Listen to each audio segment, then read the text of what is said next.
Welcome to the Properties to Profit podcast. I'm Michael, your host.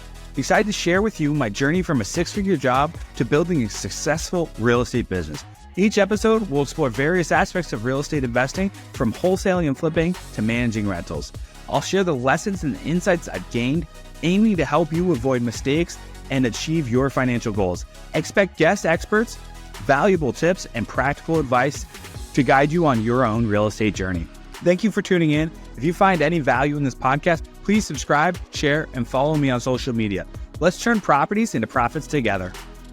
Hey guys, Michael here with Properties to Profits. In today's episode, I'm really excited to bring a CPA. With everything that's going on in the tax world and Trump's new big, beautiful bill, we're going to learn some things today. So I have Randy with OWIC CPA firm out of Cincinnati.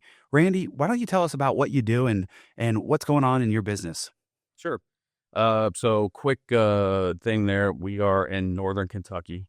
Office space in Cincinnati is a little bit expensive, so I'm as close to the river as I could afford to be. So I'm in Fort Wright, Kentucky, but a lot of our clients are in Cincinnati. We have a big presence there in the real estate investor community. So we're a small firm. We are a tax strategy, a business advisory firm. Obviously, tax work keeps the lights on. It gives us a deliverable. But I'm a firm believer that if you're going to talk to someone, especially if you're going to buy a tax strategy plan from someone, they should sign your tax return. Yeah. So what we do is we work with small businesses and real estate investors almost exclusively. Obviously, there's a certain segment of our population that we want to deal with. We call that our widows, warriors, and first responders. Don't really make money on tax returns like that, but we want to take care of them because somebody needs to. So we want to do a good job. But the premise of our company, OWIC CPA, is only what is Caesar's. It's about rendering unto Caesar's what is Caesar's, but only what is Caesar's, right? It's honorable to pay tax. We have a duty to do it, but there is no honor or duty to pay more than necessary. Yeah. So that's what we do. No, I was wondering behind that name. Thanks for sharing that. That's quite interesting to hear and great origin there. Yeah. How long have you been in the tax game for? Tax game since 2010. Okay. I've had my own shingle out, so we started OWIC CPA in 2016. Okay, you started that in 2016. Were you working under someone else before, or what'd that look like? So it's a little bit of I'm a career entrepreneur who became a CPA because I lost my mortgage brokerage in 2008, and we weren't too big to fail when the economy crashed, right? So I found myself needing a career. You mean the government didn't write you a check? They did not. Well, no, they didn't. No. So if it was small. Yeah. It wasn't life-changing to keep you in business. That's right. So I was looking for a new career. I needed a job. The economy was terrible. I was a sales guy by nature. They were still hiring lawyers and CPAs. I talked to a few of my friends who were lawyers. He said, be a CPA.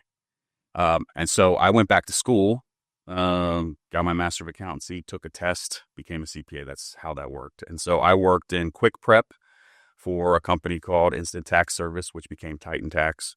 And then from there, I went to the big game, which is BDO, which is the 5th largest public accounting firm in the world. Okay. Left BDO and started OWIC.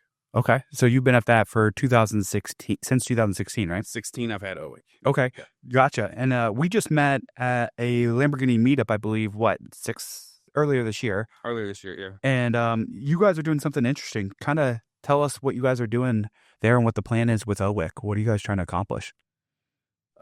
So there's a dramatic need in our space, right? So Bureau of Labor Statistics estimates that there's going to be a shortage of 330,000 CPAs over the next 10 years. Wow.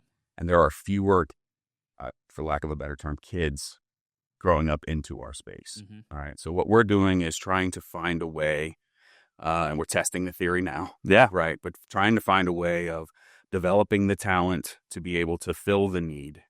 And then those firms, so the other part of this is that the shortage is being built by CPAs that own firms less than $2 million in revenue. I don't want to give away too many of my secrets here. Where's the camera? Right? Yeah. But firms that are going out with revenue of less than $2 million, 75% of those, their owners are planning to retire in the next 10 years. Yeah. So there's going to be a huge gap. And so we're trying to hit both sides of it in the sense that we are building the talent to be able to take care of those, leveraging technology to be able to deliver more efficiently, and then making sure that those who are with getting ready to get out, they have a succession plan. Somebody's going to take care of those clients who have built relationships and things like that. Currently, since there's less talent coming in, a lot of those smaller firms, they don't have a succession plan. Yeah. What happens to their book of business? They sell it for pennies on the dollar, and who knows if their clients actually get taken care of going forward. Yeah, right. And so there's a multiple there, right? So it is pennies on the dollar. And then if you can systematize and McDonald'size the process, then if either of those things are words. Hey, they made sense to me. Right. But then it changes the value. Yeah. So what I hear, you guys are reaching out to these smaller CPA firms who don't have an exit plan. They don't have 25 employees or anything like that. You know that they're going to get out of the business in 5, 10, 15 years. And what you're doing is saying, hey, come work under OWIC.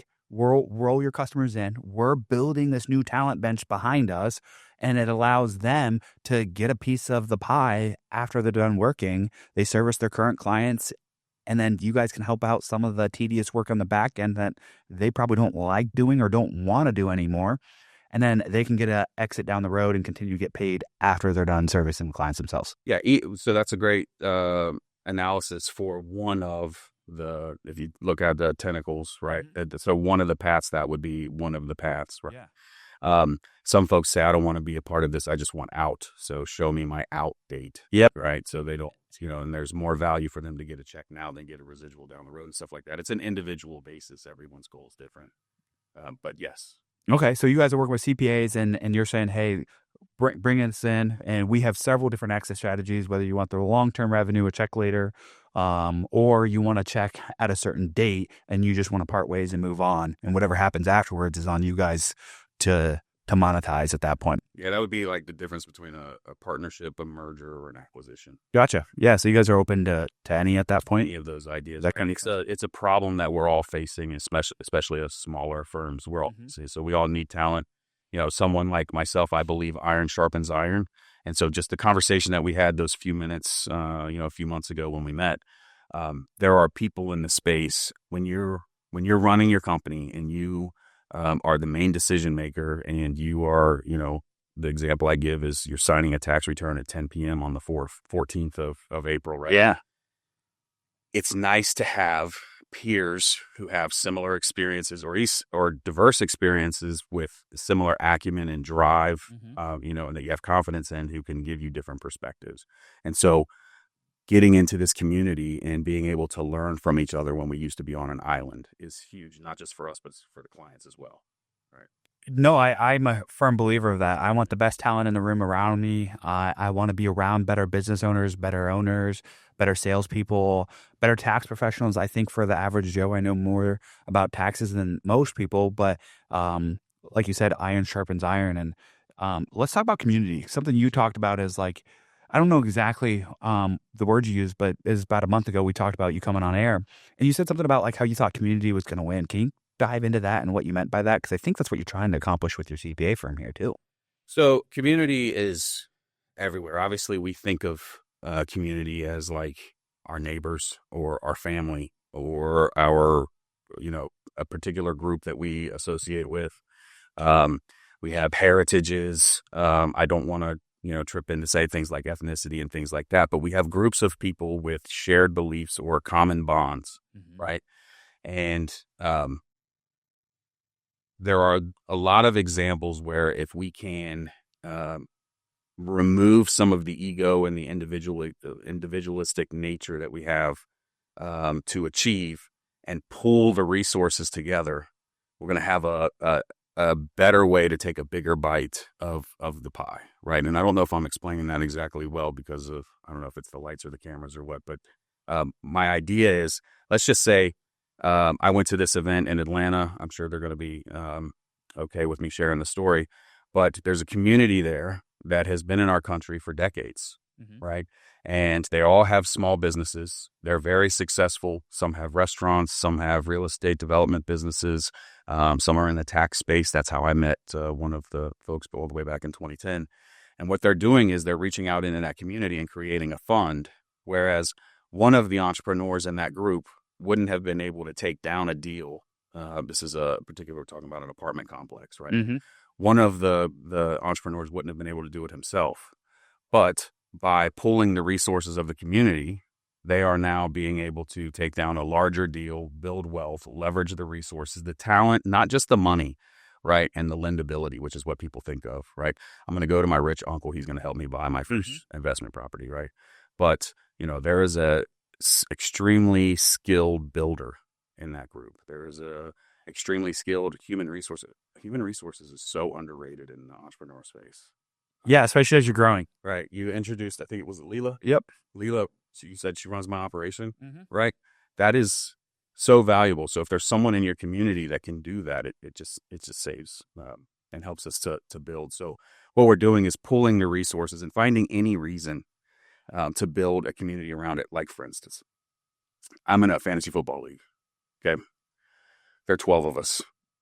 11 of us have been together for 15 years, right? We do a destination draft every year, right? I am tired of paying someone else to go to their Airbnb. Yeah. Right. So no offense to those who have Airbnbs, right? We're going to Gatlinburg. It's 24,000 square foot house. It's ridiculous. We're going to have a live draft. We're going to do an Olympics for draft order, all that stuff. But we should have a house somewhere, our draft house. Yeah. Right. There's enough acumen. There's enough resources there to be able to do that. And so we should look at those groups that we can identify as people we want to be in business with and find an excuse to do business with them. Yep. All right. Yeah. Build long-term wealth, right? And that's exactly what kind of our goal and what we're trying to figure out is I believe we're really good at finding off-market deals. We did over 200 last year. We wholesaled a good portion of those. I bought and kept several myself and probably did close to 100 between rentals and flips that I did myself. And so what we have found is, I won't say no one, but most people cannot find the deals that we can. Everyone wants access to my deals, but they can't get access. Well, I wholesaled 176 of those last year. It's like, what if we pull money together and we started buying all those deals? By quick math, if we held them for 5 years, it'd take about $5 million to buy about 100 of those, and you hold those for 5 years, 3% appreciation, we could make $10 million in profit. Now, cut that check how you want, right? I made roughly $3 million in assignments on all 170. So let's just say I make $4 million now, and investors make $6 million or 50-50. They double their money in 5 years, which I think most people would be happy about. And then I make $5 million. That's more than the $3 million in assignments I made, right?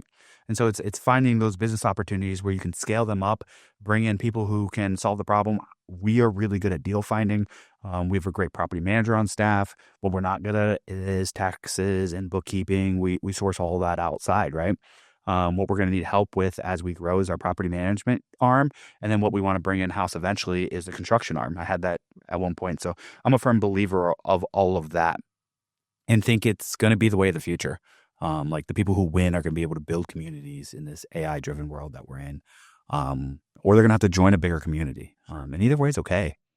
I was having I don't mean to cut you off, but I was having a conversation actually at lunch with the CFO of a regional bank. Mm-hmm. And he does pretty well income-wise. And he was talking about ways that he can save money on taxes. So he literally said, "Hey, Randy, how can I pay less in taxes?" I was like, okay. He also bought the lunch, so that was good.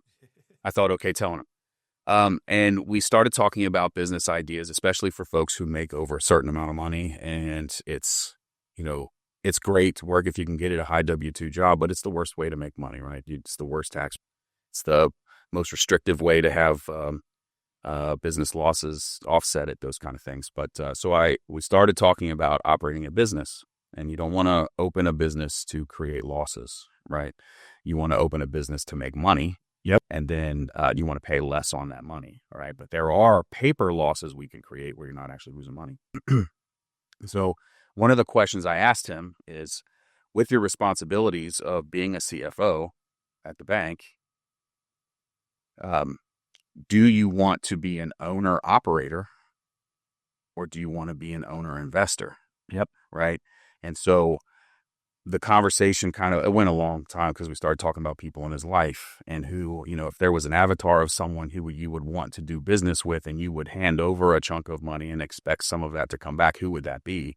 And he said, oh, the operator in my life is this person. He was a, retired leader in the military. And, I don't want to get too many specifics because I don't know how much is that confidentiality piece. But we started down the path of parsing through all of the possible things you can do into the correct thing. And the correct thing for him is to get into a business that he understands, but then find an operator who can execute that he has confidence in. And that's really, for those who make high income, that's the path. Yeah, that's why I tell people, and even if you don't make high income, the path is, how do you get ownership? But I don't believe that everyone is meant to be the actual owner. I think certain people are really good at their certain role. So like we talked about Leela, she is an entrepreneur. Like, I'm the idea person, she can execute things. So she sees ownership and stuff.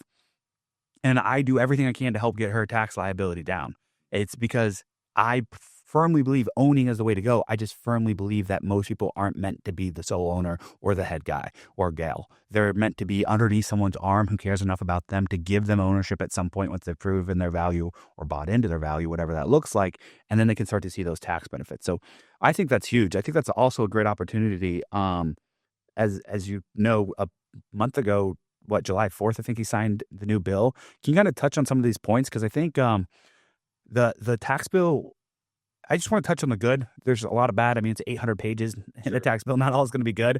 But let's talk about some of those big changes. And let's start at the bottom of the totem pole, because I think this is a great opportunity for tipped employees who making, less than $100,000, I think? I think it's 150. 150? Yeah. And then also overtime workers, because they have a huge opportunity to make more money. I think they're both 4 years on those. So can you talk about those? And then let's go through a lot of the highlights that you recognize in this bill. But I want to touch on those smaller ones that maybe can help out the very average individual just getting started in their journey. Sure. The tip income is a big one. There are some folks say, well, why'd you have to have a income threshold on someone who has tips? And, because they always imagine it's the corner diner person that's doing it. But there's, there are folks who work on tips that make really good livings and things like that. But the no tax on cash tips, which the IRS definition of cash tips is anything over and above. So people talk about, it's on, I saw this TikTok the other day. Yeah. It's not on credit card. It is on credit card. Yeah, it works. Yep. It's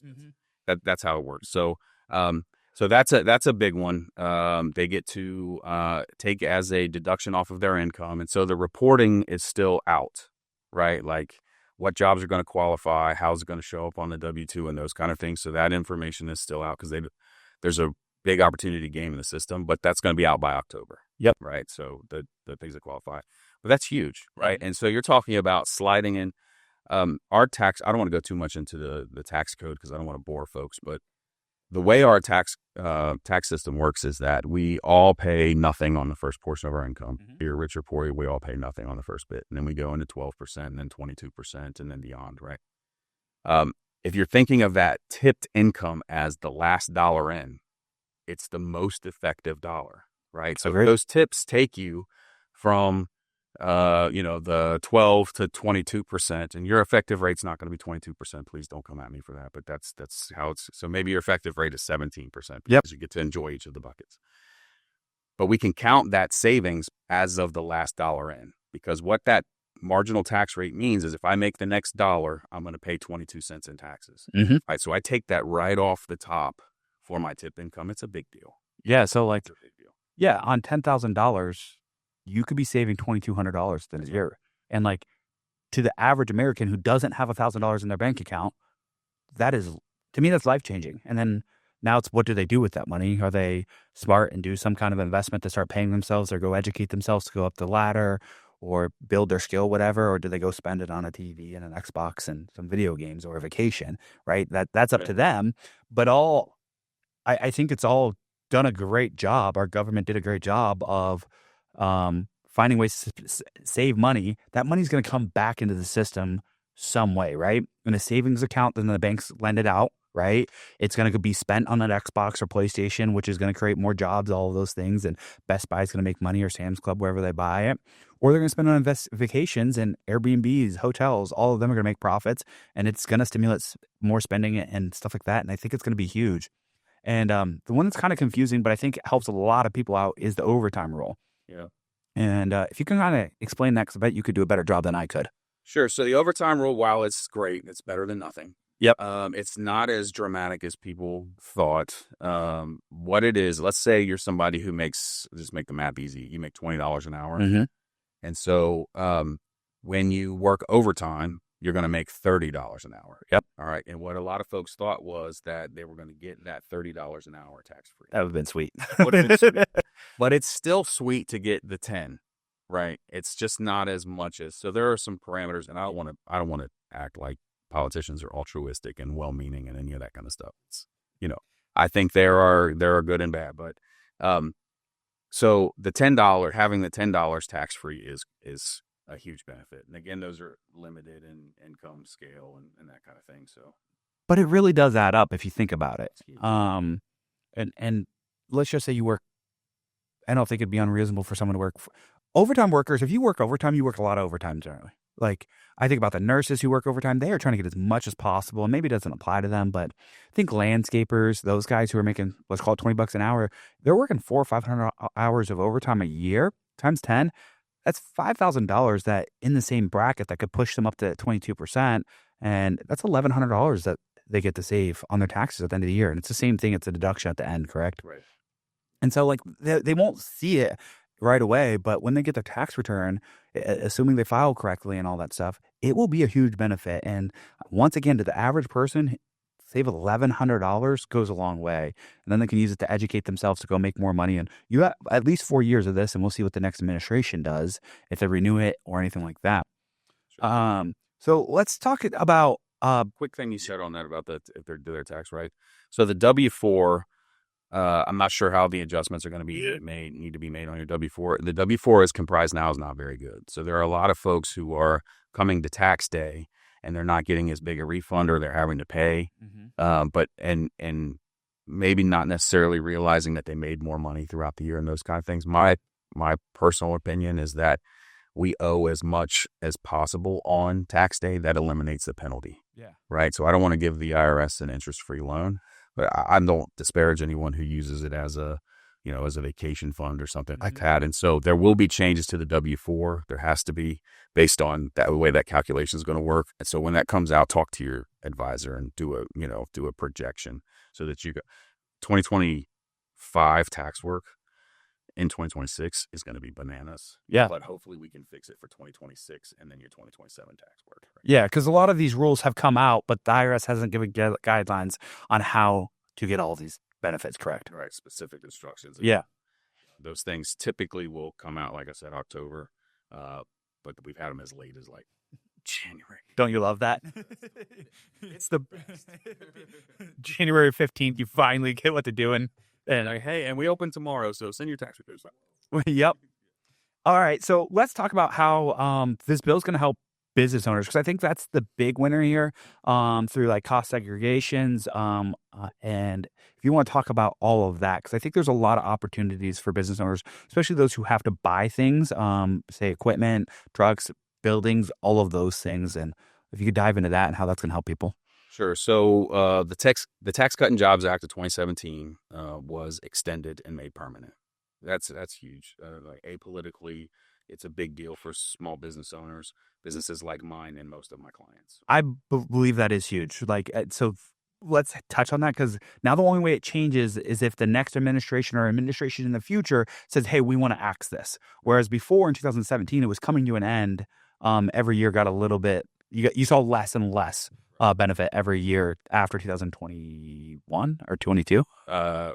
Well, yes. So it started to sunset. I don't know if he did that strategically about when his first presidency would have ended, or when whatever. But and that put pressure on the next Congress to do it. I don't know. I don't want to talk too much about that. But so the Tax Cut and Jobs Act being extended, so the lower tax rates for individuals for almost everyone.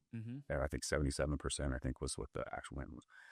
So that's huge. The QBI deduction for small business owners is another big one. And then the raising of the income limit of the QBI. And so we'll talk about QBI, qualified business income. Yep. So this would be single member LLC or S Corp or partnership income, right?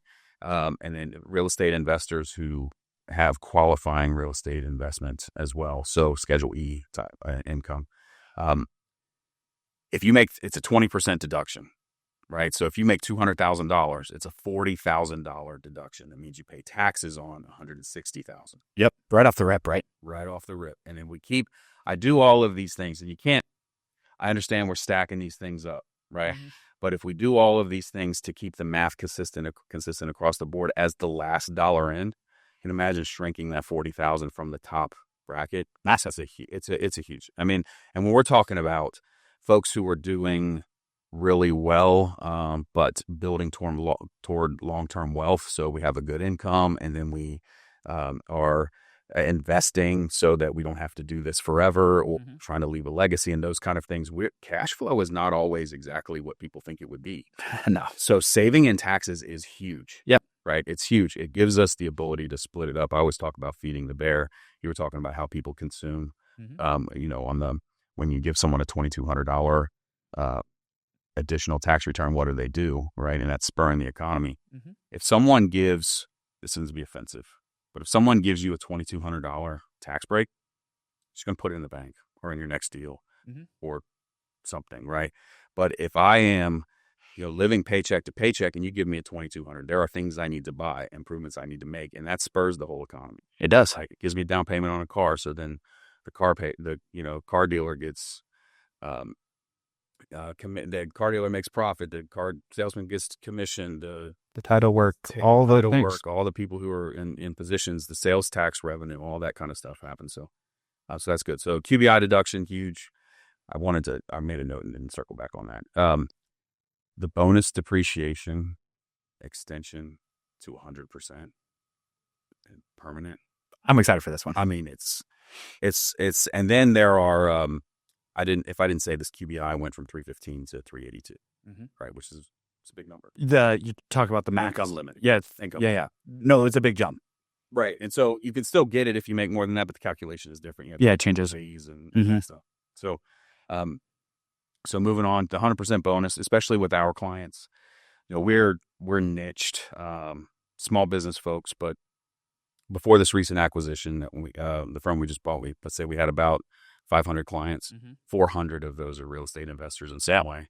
And so being able to acquire a property, and then if it makes sense, because you don't want to pay for a cost segregation study if you're going to flip it or sell it in the next 5 years, in my opinion, because of the depreciation recapture, being able to acquire a property and then take that cost segregation study and take 100% bonus depreciation, or be able to, really invest in your business, buy trucks, equipment, any of that stuff. So 179's always been there. Yep. Right. And it maxes out though, right?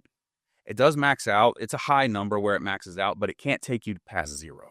Correct. Right. And so if you have $70,000 in profit, you buy $100,000 worth of equipment, you can only take the $70,000. Right. So as a tax strategy across multiple businesses, I can't create a loss here to offset a gain here. Correct. Right. It's there. It's not bad. Like it's a good. No. Yeah. Getting a business down to zero legally is amazing, especially if it's a profitable business. Bonus goes past zero. Yep. Right. So I have $70,000 in profit, buy $100,000 worth of equipment. Well, how are you going to do that? Well, we finance. We use other people's money. We leverage. We never spend $1 to save 30 cents. Right. So it's equipment that we need and we need to invest. That creates now a loss, and depending on how all of my businesses are structured, I may or may not be able to take that loss to offset other gains. And that's where the power is, right? Because is there any limit on that, right? No. Yeah, and it carries forward up to 5 years, right? Your losses? Yeah. Operating losses? No, it'll go through, what'd you say? I'm sorry? Your operating losses? I'm talking about the, when you do depreciation, the 100, you can carry forward losses, can't you? Yes, you can carry forward losses. So those become operating losses. Okay, yeah. And then how long can you carry them forward? 20 years? Oh, dang. I thought it was 5. And then depending on how they are, they could be qualified as passive losses or active losses, correct? And you can't change the buckets? So depending on how you own your equity in the company, Mm-hmm. right? So yes, there would be passive or active depending on your whether you operate or don't operate that business. Yeah. And that's very powerful. Especially if So yeah, it's powerful and it's something a wrinkle to keep track of. yeah, it is pretty difficult to keep track of, is it? And you got to go hire on real estate. You got to go hire a firm to go do it, an outside firm, correct? Cost segregated firm. Well, I guess So cost like different than 100% depreciation, isn't it? Yeah, it's different in the sense that we take the cost segregation, Mm-hmm. identify the things that are eligible for it. Yep. Right. So let's say we do a big rehab project, and based on do you want to reset this? Maybe we're doing too fast into this. Do we want to reset the term? Let's say, all right, so we talked about 100% bonus depreciation. I mentioned the cost segregation study. Yep. Right. What a cost segregation study is it is a independent third party that looks at the project you just did. So what there was an acquisition of a building or a large rehab. That's typically where we see them. Mm-hmm. So a large rehab would be, we're improving a property, and accounting rules say, or even makers, so IRS rules say that we have to take this expense that we incurred and recognize it over time through depreciation. Okay. A cost segregation study says that if I had incurred these costs outside of this special case, outside of an acquisition and outside of a large rehab, then the accounting treatment would have been different for certain items. Let me go in there and hunt through the pile and find the items that would have been, this is 5-year depreciation and this is 15-year depreciation. And then, okay, so this one still has to be 27.5. Yep. Right. And so we separate those things out into their buckets. And then once we see where the buckets are, now we can apply the bonus depreciation. Right. Yes. That's it. The cost segregation is how we identify those things. And then the execution is the bonus depreciation. Yeah, which I think is a super powerful tool and used very much so in real estate. Oh, yeah. It's, especially in the larger acquisitions. Yeah, the bigger you get, the longer you're going to hold it, the more it makes sense there. And so I know we're talking about the big, beautiful bill, but just an easy transition to this is that the cost segregation study is the cure for not being able to 1031 out of every property. Right? So there are a 1031 exchange is where we can defer the gain in a investment real estate or investment property of any kind. But so we sell, we have a gain, we say, hey, we're going to hand this money to an intermediary. That intermediary is going to hold it for us while we identify and close on a property. Well, there are restrictive, there are rules that we have to stay within to be able to execute that. Sometimes we're not able to execute there. So what can still happen is if we can do this in the same calendar year, we acquire another property wherever, accelerate the depreciation, wipe out the gain. I call it swords falling. And so if you're getting ready to exit, let's start looking at what we're going to get into. What's the use of the money? Yeah, and I actually like that way better because a lot of times I've seen people who 1031, because you got to pay for it all up front, correct? The 1031? Yeah. Yes. So like once your property's sold, you've already have a cost in that 1031, whether you buy something or not. Right. And so a lot of people get forced into a deal that may not have been a normal deal for them. And then what ends up happening, that's a bad deal and it ends up hurting them. Whereas if we do what you just talked about, you just sell, take the gains, and you buy that longer time frame, you can typically buy a better deal. Like when I am selling properties and someone's 1031 into me, I have no reason to negotiate. Like I know they're probably going to move on this thing. So when they come to me and ask for a $25,000 credit, I'll come back with $3,000 and they'll accept it because they are looking at their tax benefit more so than the property benefit, and which is to my advantage. But I think 1031s can cause a lot of damage. Which takes me to my next thing. Have you heard about I just heard about it this morning, actually, a reverse 1031?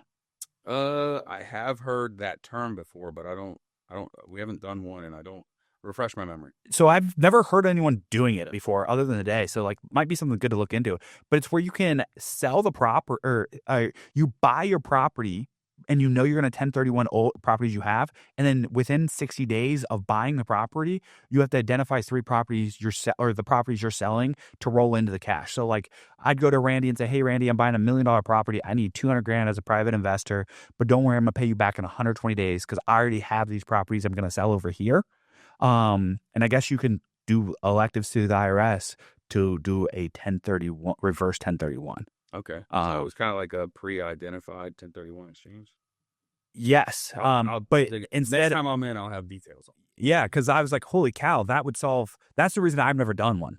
Because I always feel like you're under the gun. Most people I've talked to have done it, felt like it wasn't the best thing for them. They're like, man, it's probably going to work out, but I think I could have done better selling the property, taking my gains, then doing cost seg, and then accelerated depreciation.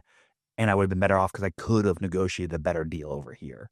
And so 1031, reverse 1031 may be the solution to that. And I know nothing about it, so go consult with your tax advisor. Yeah, so it would almost be similar to, I mean, the mindset might be with harvesting losses at year end. It's like, hey, I've got to get out of, I got to get out of this position on a particular stock. So what other dogs do I want to get rid of to offset that gain?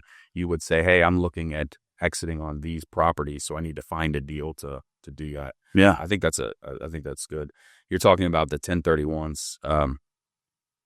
Not to back up too much, but, recognize bargaining leverage. And so you're negotiating a deal, especially as deals get harder and harder to make. which they are right now, I believe. Like with interest rates, no one expected them to be 6.5 to 8, depending what product you're in. Right. I mean, just 3 years? Gosh, it's been 3 years since they started going up. 3 years ago, we were ecstatic about it. Like we were underwriting commercial loans at 4% and saying, oh, it might go to 5. Right. We undershot that significantly. I think one deal I bought, I was like, worst case scenario, it goes to 5.5. When we refinanced at 8, and I had to bring $250,000 to the table to keep that deal. That one hurt. We had a construction loan on it. It was supposed to be a $19 million project. We borrowed 13.5. Oh, gosh. And when we started the deal, it was at 3.75. What'd you finish at? 5.5. That hurt. The cash flow. So we had there's an interest reserve in a construction loan. Mm-hmm. And so you chew it up as things go. It's like money that's set aside that is for the interest. And I think we chewed it up maybe 4 months early.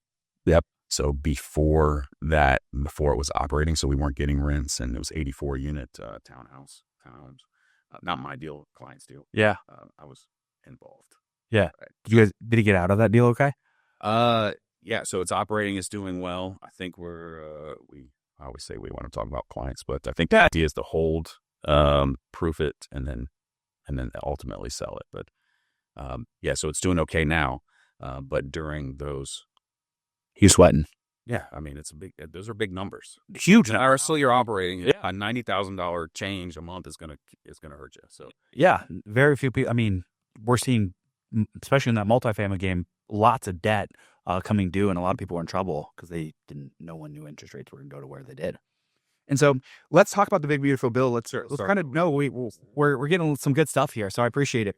Let's talk about, I think there's a lot of opportunities. We've talked about how business owners can benefit from this, but let's talk about the individual. And correct me if I'm wrong. It's typically, if you're an individual, $150,000. There's different tax benefit. You get more tax benefits if you make less than 150, and then married, and I believe it's 400. If we can talk about how some of those people, if you're making as a single less than 150 or married less than 400, what are some things they can do to kind of write down that tax bill?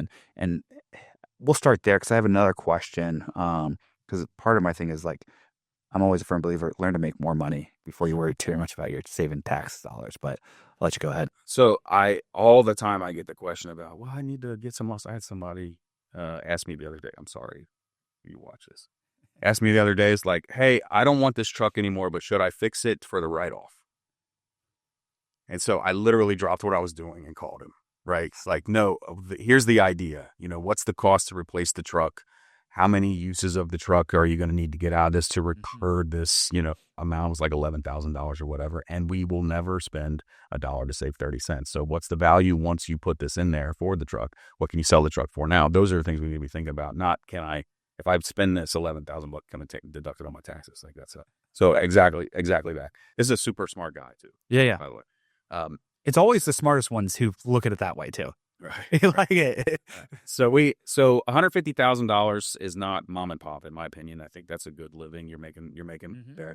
But we typically refer to those as like mom and pop rules, right?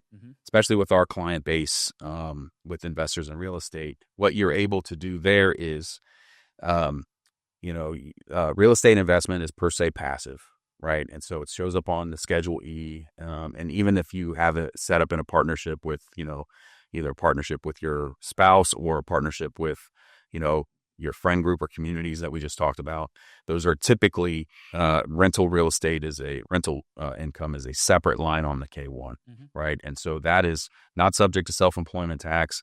And as such, there are rules about the losses that you can take, right? And so if you make less than $150,000, actually that's the end of the phase out is $150,000. Yeah. But at the end of the phase out, you are not able to take those real estate losses against your active income. Okay. And that's a big deal. That's a huge deal. Yeah. And so what happens is people will get into real estate and they'll think, oh, I'm going to have all these losses. And then you're going to carry those forward until you either have gains to offset those or you sell the property. So that's another thing on your reverse 1031. And maybe we have a property that has or just the exit strategy, the sword's falling. Maybe we have a property that has been profitable for a while, but still has some pent up, carry forward losses.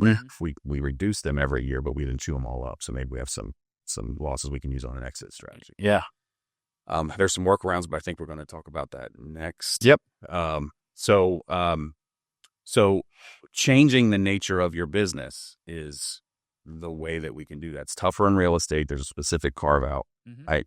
So to become a full-time real estate investor, to be able to now take those losses, 750 hours, which is not too bad, right? No, it's not too bad, but it's got to be the most you do of anything, right? So that's the next part of it. Yeah. So it's 750 hours and more than you do anything else.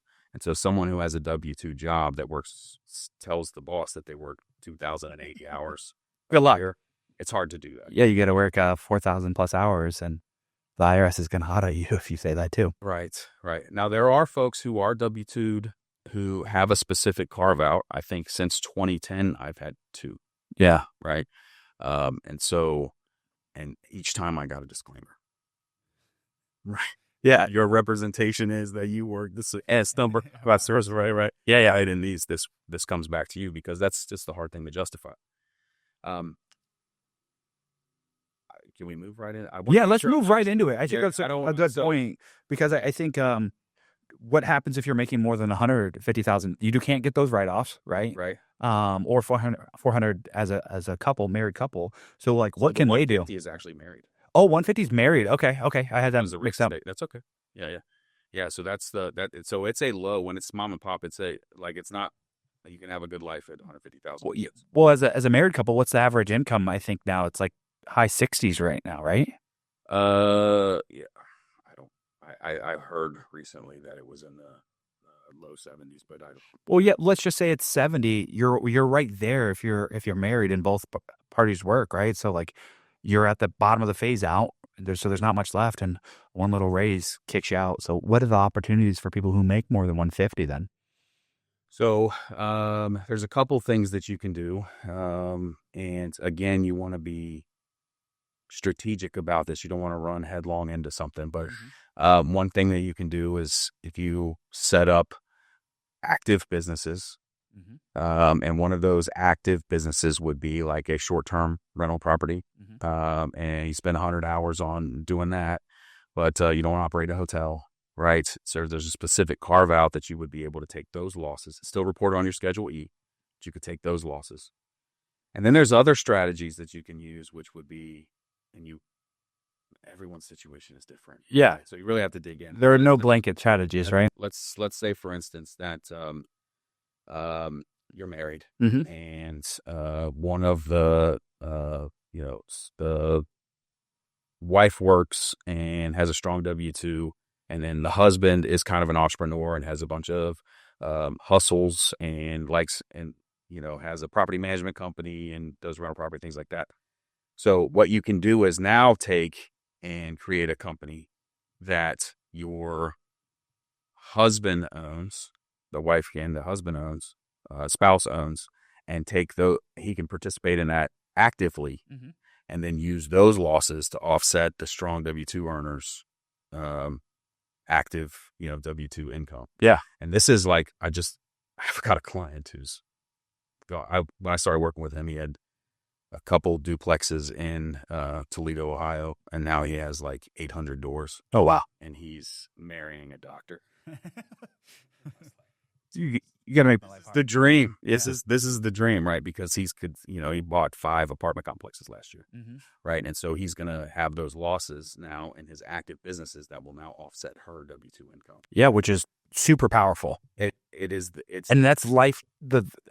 Let's just say, what do low end doctors make? 250, Yes, 200. I don't know, but let's assume they're that's 250s. Yeah, good.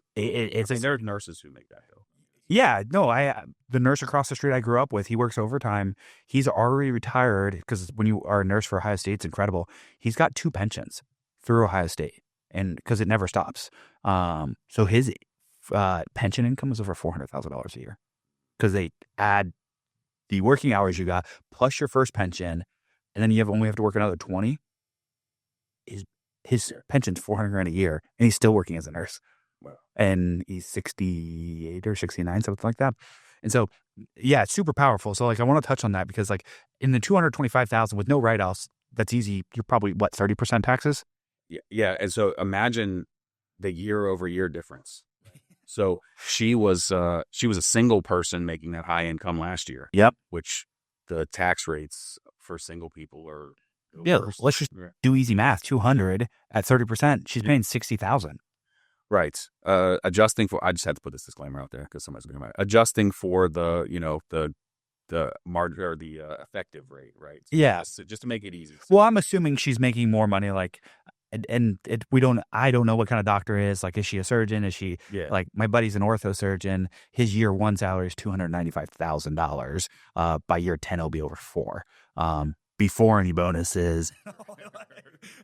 I'm like, dang, your comp plan is amazing. But then I look at, oh, wait, it took you 12 years to get that first real check. The part that I'm talking about is the people who will say, well, it doesn't mean you're paying, if you're in the 30%, doesn't mean you're paying 30% of taxes, right? It doesn't, right? But no, yeah. Half easy. Yeah. If we say it's I almost use his name. His losses are going to come off the top. Yep. Right. And so it's the last dollar in. That's how we measure, right? So the last dollar in. So if she's at 32%, that's going to be at $200,000, $64,000. And so then we're gonna use his losses to offset up to 80% of that income now. So yeah, and that's real money they can go spend. If assuming he knows what his business is and it's predictable, and at the level that you're talking about is, I'm assuming it's pretty predictable, they can actually go spend that money if they want. They can. It's a lifestyle now for them because they know this tax code's not changing for at least 4 years, or they can use it to double down on the business or whatever they want. And that's what's really powerful about it as you start to make more money. Personal assets. That's what I would say. So we look at things and say, okay, well, let's take some money and contribute to a tax-deferred plan. Let's take some money and contribute to a tax benefited plan like a Roth. And years where we can have low tax rates, I want to contribute to the Roth. Yeah. And that, as a basics, and then personal assets. And so then we get to decide what to do with our money. We can, there's a good cause recently. If you look at my Facebook page, I like to, my buddies like to play golf. So I like to sponsor golf tournaments and those kind of things. Those are things that we can do for good causes and reasons we can use them. There's all kinds of things outside of being exactly correct with your money. Once it's back to yours, you feed the bear. Yep. Taste of it. You feel a little bit of that success. You do the right thing for your future, and then you try to contribute some way. Yeah, and that's what I like to do is we every year we try to raise just in our office. I donate $10,000 to families who need Christmas presents. So we try to buy $10,000 in Christmas presents every year, and then we donate $5,000 to the local police force here that represents this, or I guess we would call 911 and they would show up. So that they can go buy presents. And then for the bigger community, Columbus, they do a whole bunch of car shows for the community. We show up because I'm a car guy with our cars, and we pay for the sponsorships and all of those things. It's not to grow our business by any means. It's, hey, we know that money is going to be impacting the kids and really helping our community feel a little bit safer. They can use it to educate these kids that may not have the best parents around. So it's I love finding opportunities. And don't get me wrong, I know I get a little bit of a tax write-off, but that's not why I do it. It's not the best tax write-off for me. I'm a real estate guy. I could just go pump another $20,000 into a $100,000 building and get it all back. And so I agree with you. It's like once you've got your tax basis down, now you can go do other things that really make that impact that may not move the needle for you personally. And I think that's a way to give back significantly. So let's kind of transition. You're a business owner and you guys help other small business owners. Is there a perfect client you guys are looking for? It sounds like small business owners in real estate, but is there any more niche than that? Do they have to be a certain size? What are you classifying as a small business owner? Good question. So it's a little bit harder to answer, I guess, because it's not like there's a buy box, right? And so this is just peeling back Randy a little bit. I feel like for an entrepreneur to come up with an idea that they can execute and convince someone else to give them $1 for it. I have a widget I want to sell. I have a property I want to improve. I want to do whatever. I think that's a miracle, right? I think that it's a beautiful thing, and I think that it's awesome. And then to be able to take that dollar and then operate my business and execute all the things that need to happen in order for me to deliver on that promise and still have some of it left over at the end of the day, that's a second miracle. And the fact that we have to give 40 to 45 cents of the whatever on the dollar of whatever's left to the IRS, it hurts my soul, right? And so I really deal with business owners. Michaelowitz has a couple of books, Pumpkin Plan and Profit First. Talks a lot about eradicating entrepreneurial poverty. Yeah. And so that's really what our firm is designed to do. And so because of where my heart is, I'd end up dealing with a ton of startups, right? Used to have a good relationship with incubators at the college right down the road from me. I went to that school for a very long time. We like small business folks, right? We like typically owner operators. We like real estate investors. We have all types of real estate investors, from the person who has, a few rental properties to the, company that's flipping 12 a month. Yep. Right. We have all over the gambit there. I've seen tens of thousands of HUDs. That might be an overshoot, but there's a lot. Right. Because, from 2002 on, I've been in real estate. So typically owner operators, typically those who are in early stages or growing, or those who are mature companies that have an acute need, right? Had a client come to us, say, hey, we have $1 million a month coming through here, but we never have any money. Can you fix the problem? Yep. Right? And so that's we're still engaged, but it's a short-lived, intense project that then it's fixed. We put the systems in place to make sure it doesn't happen again. And then we kind of step out and see them quarterly or do tax work, things like that. And so the answer to your question is a little bit difficult because here's the line I use a lot. Let's talk about what you have going on and let's find an excuse to do business together. Well, in the business that you're in, you're one of the few businesses where you can accept a wide range of clients, right? As long as you connect with the business owner, you can probably do business with them for the most part, right? Because you have your base tax laws, right? And then you're adding the real estate stuff to it when possible, the equipment, those apply to almost all businesses.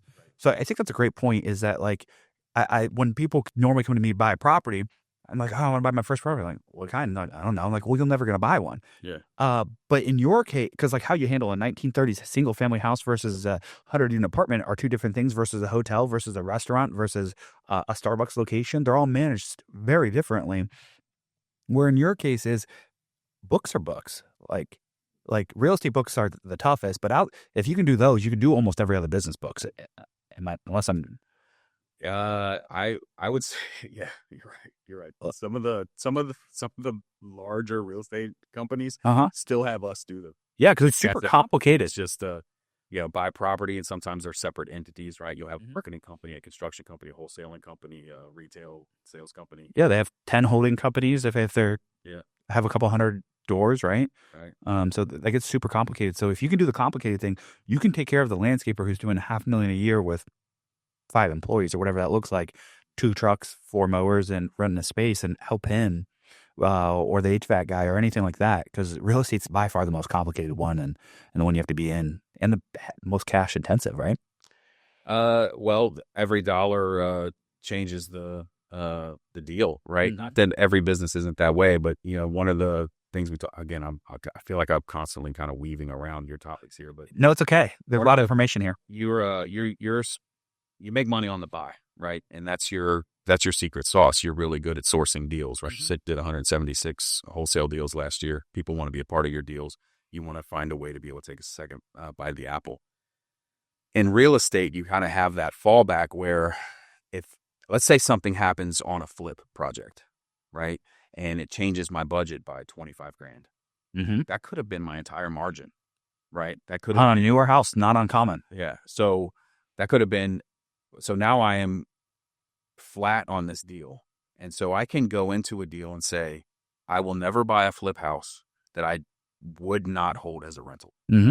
Because now that budget change, while it's unpleasant, that budget change is now something that affects in a marginal way my cash flow over the next ever how long I keep the property. If you're only doing one flip at a time, that's significant. You know what I mean? On 10, that's probably 10% of your profit that could eat up. Now you can't go buy 2 more deals, right? A lot of people do not realize how much that hurts your cash flow. And like, that's what we transitioned to is every deal I've lost on was something I wouldn't have kept as a rental.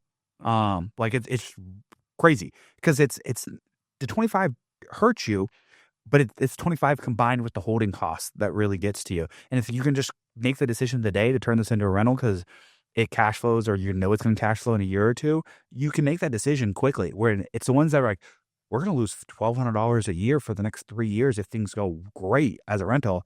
I'm never going to keep it. And what happens is it sits on the market for 6, 7, 8 months.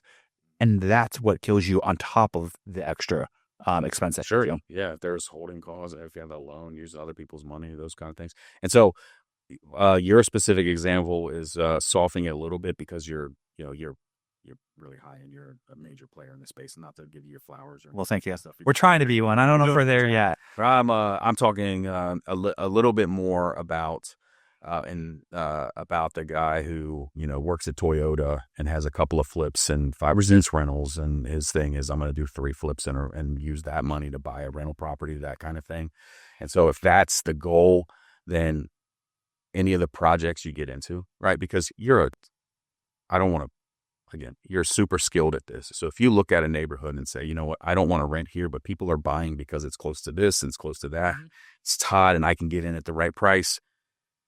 I don't want this as a rental because the rents won't demand it, but I can sell this to someone who's going to live there forever. Then you can make that decision. Yeah, talking about the person who's dabbling in real estate, that's what we're saying. And so then you're talking about our avatar client. The other thing is we do kind of protect our capacity in the sense that we can work with more clients if it's in our wheelhouse, right? And so if I have let's say I have 4 meetings on a particular day and they're all real estate investors or they run a small law firm. I've seen, hundreds, if not thousands of those tax returns. I've seen many, many, many of the scenarios. Now there's a new scenario that happens every single day, right? So I have not seen all of the scenarios. But it almost duplicates somewhere else when it shows up once. That's right. And so we can leverage the community to say, you know what, you're going through this. I think I have somebody who's gone through something similar. Let me tease out those variables. And I can talk to that client. And a lot of times they've talked to each other to figure it out, right? Because we're a small business community. If I have this doesn't happen very often, but if I have a contractor who needs work and I have a flipper who needs a house that's sitting there, I say, hey man, have you talked to each other? Which brings me to the point when we start talking, something CPAs I think could be really good at, or tax strategists, dude, creating community. Like, I don't understand. You guys have all the businesses that need each other. You know what I mean? If you guys hosted a monthly meetup or a quarterly meetup and say, hey, it's $250 to come to this hotel event for 4 hours. We're going to bring this amazing speaker for an hour, and then we're going to network for the next 3 hours. And I bet you guys could do something pretty incredible and probably it'd be a little bit of work, don't get me wrong, but it builds that community and provides more value than what you're already doing. We just did an acquisition, and so we're going to have an open house. It's going to be free. Okay. We're not going to have a great speaker. It's going to be me. But it's going to be one of those things, though, where it's going to be get across the industries that we serve, all those people in a room so they can start building a relationship and know each other. Because there's this little fuzzy line where it's like, hey, are you okay if I introduce you to this person? Because we don't want to tell too many tales out of school. What is it? Oh, I mean, I don't know how long we're an hour in. You get to you notice I speak in bumper stickers. Yeah. So I apologize for that. I'm not as polished as maybe some I'm not polished either, so it works out well. All right, good. So I think that's a great idea. I think the more we can get intelligent, ambitious, honest entrepreneurs in a room together, I think it's just going to benefit not just each other, but the community at large. I think it's a big deal. Yeah, because I think all of us entrepreneurs, maybe not all of us, but a lot of us like to push the envelope. And if you're surrounded by good people, when you push the envelope a wrong way, they can pull you right back and say, no, you don't want to step that line. Let's go this line, and here's why it's better. And so I think a lot of times when you see entrepreneurs go the wrong way, it's because they're not around anyone. They have no one to self-correct or self-guide them. Like, a lot of people I talk to who are big dreamers and stuff like that, they want to push the envelope, but I'm like, why are you doing that? You're going to get hit with the IRS. You're going to hit with this or that. And I'm like, you're stepping on a gray line that is very gray and probably going to lean a different direction. Whereas you can see those things if you're in that group, right? Because other people I love being around other businesses that aren't real estate because they'll be like, why are you doing this? We did this and solve that problem. Like, what? And it's a lot of times it's an easy solution. But as we kind of wrap up here, something I learned the tough way going back. My first year of flipping was 2017 or 18. I had a W-2. I was pretty lucky because I wasn't spending any money. Okay. And I met with my CPA in November, and he's like, dude, your W-2 is $200,000. He's like, you're gonna make like $400,000 like net on your flips. He's like, please tell me you have at least $100,000 saved up. I was like, oh yeah, I haven't spent any of the $400,000. He's like, thank God. And so like, knowing that, when would you tell people to reach out to you? December 31st of 2025? Yeah. So this is the problem in our space. There's this ice that builds, and we constantly talk about breaking the ice, where people are like, well, I want to respect this time, and then I don't want to get a bill for the call, and like, when is the good time to do this? Because I want it to be a meaningful conversation and all this kind of stuff. And so the analogy I give, again, I'm so sorry about all these stories, but let's just say there are 10 things between the idea of having a business and your first tax return. Yep. Right? There are 10 things that happen. There are hundreds, maybe thousands of things that happen, but let's just say that there are 10. Okay. And then of those 10, there are probably 5 that a conversation with a strategist would help. Right? And so along the way, what happens is we don't hear from anyone until 9 or 10, right? It's tax time. This is what I did last year. This is the kind of the thing. And so there are things that happen every day as a business owner that just a little bit of a tweak of your eyes. And that could be a 5-second conversation with someone, 50-second conversation with someone that just trains your eyes to look at the activities that are now part of your business, weren't the day before when you weren't a business owner, right? And so if you think about being in business and you're real, right? You have a business idea or you have an operator that you want to invest in, you should reach out to your CPA then, right? And then have the conversation and gauge a fit, and then talk about timelines of execution, and then set the follow-up call. One thing that I say a lot is, I like doing business. And if it's just entrepreneurs talking and all that kind of stuff, I'm going to just, as a professional courtesy, spend 15 minutes with you just talking about what you have going on. And if I can nudge you in the right direction, then awesome. It was a meaningful conversation. If we find an excuse to do business together, even better. Yeah. Right. But setting those tones the day you start operating is going to save things for the rest. Because you talk about, your experience there, right? And a lot of folks don't do that. No. Right. And I'm not embarrassed to say this. It's just a thing that happened. But there's a client that's been working with me for about 2 years. And before me, operating loss. I had nothing to do with this. But I'm about to say it's going to sound like I'm hyping myself up. I'm not. Operating loss, $500,000 profit, $500,000 profit, right? And so little tax burden. And these are small operating losses, not a huge carry forward, right? And so what this person did was decided before meeting, which is once a year meeting with the client. We now meet monthly, but But what he did with the $500,000 was he paid back an investor, left him no money for taxes. Yeah, put them in a tight bind, didn't they? All right. And so that first big year, talking about eradicating entrepreneurial poverty, that first big year will chase entrepreneurs the rest of their career because they'll be like, oh, I did not, I have a $100,000 tax bill. I didn't have it. And so now you have to create $100,000 more profit to pay it. And then you have to pay the tax on your original profit. And so you're chasing it and chasing it and chasing it. And so we try to mitigate that. Yeah, it's get ahead of it way early. Something I recently learned, I think it's some 75% of business owners never make more than $80,000 a year. I would believe, I would. It's somewhere between 75 and 80% of them never make more than $80,000 a year, which is just wild to me because like, why get in business if you're not going to make more money than what you could as a W-2?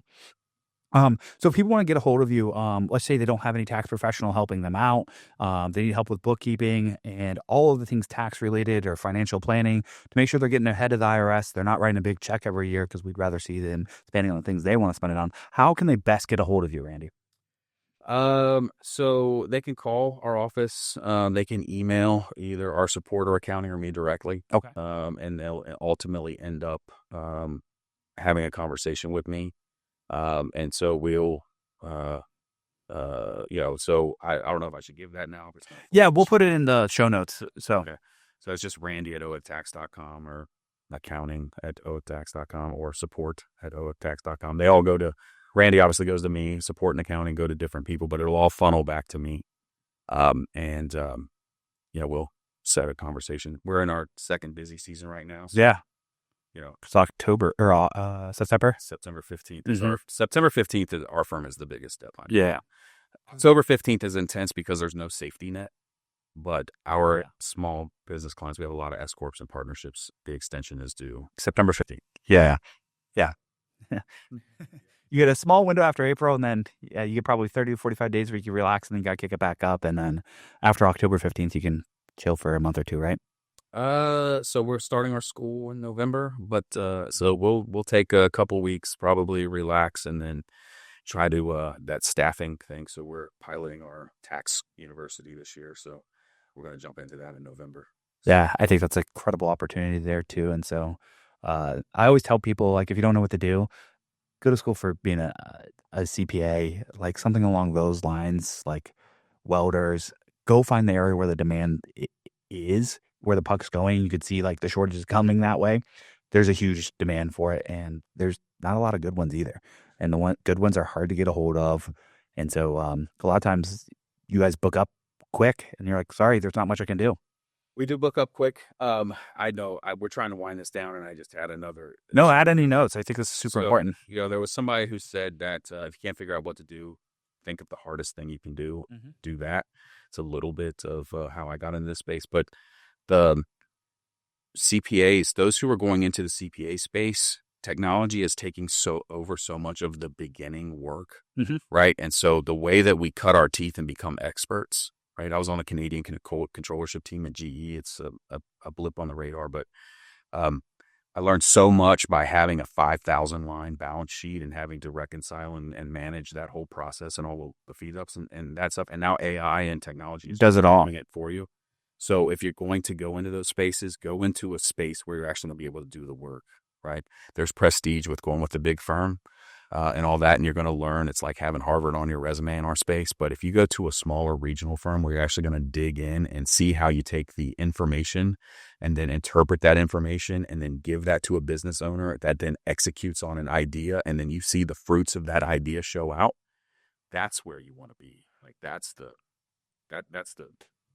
I couldn't agree more. So many people want to go to the big firm, but then they sit on the sidelines not doing anything. And it doesn't matter what business it is.